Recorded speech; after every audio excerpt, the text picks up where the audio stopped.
Subscribe to our YouTube channel and press the bell icon to get the latest updates.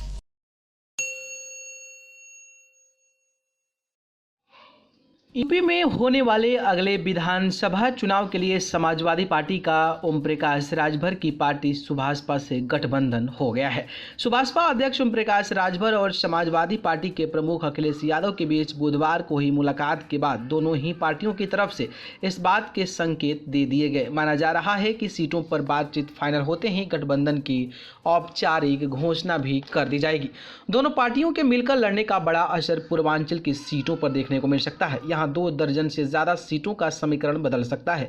Om Prakash Rajbhar की party Subhaspa लगभग 2 दशक से चुनावी मैदान में उतर रही है। हमेशा ही राजभर ने छोटे दलों के साथ गठबंधन कर चुनाव लड़ा था। इसके कारण कभी किसी सीट पर जीत नहीं मिली। पिछले चुनाव में ओम प्रकाश ने भाजपा के साथ गठबंधन किया और पूर्वांचल की 8 सीटों पर अपने प्रत्याशी उतारे थे। इनमें 4 सीटों पर सुभाषपा ने जीत भी हासिल की थी। अन्य 4 सीटों पर भी कड़ा मुकाबला किया था।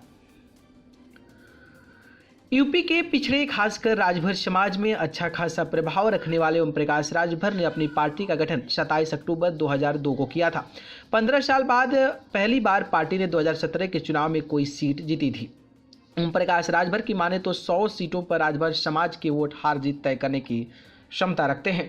इनमें वाराणसी की 5, आजमगढ़ की 10, जौनपुर की 9, बलिया की 7, देवरिया की 7 और मऊ की 4 सीटों पर राजभर वोटरों की अच्छी तादाद है। राजभर की माने तो यूपी के 66 सीटों पर 40 से 80 हजार और 56 सीटों पर 25 से 29 हजार तक राजभर का वोट है।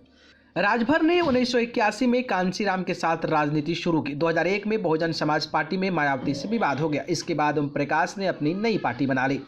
2004 से चुनाव लड़ रही भाजपा ने यूपी और बिहार के चुनाव में अपने प्रत्याशी खड़े करते रहे। कभी कौमी, कभी एकता मंच तो कभी मोर्चा बनाकर चुनाव लड़ा। ओम प्रकाश की गिनती जितने से ज़्यादा खेल बिगाड़ने वालों में होती रही। 2017 में भाजपा के साथ गठबंधन ने इन्हें जीत का स्वाद दिया और कैबिनेट में मंत्री भी बने। बाद में योगी से मतभेदों के कारण मंत्री पद से बर्खास्त कर दिए गए। न्यूज़ रूम से न्यूज़ लाइव की रिपोर्ट।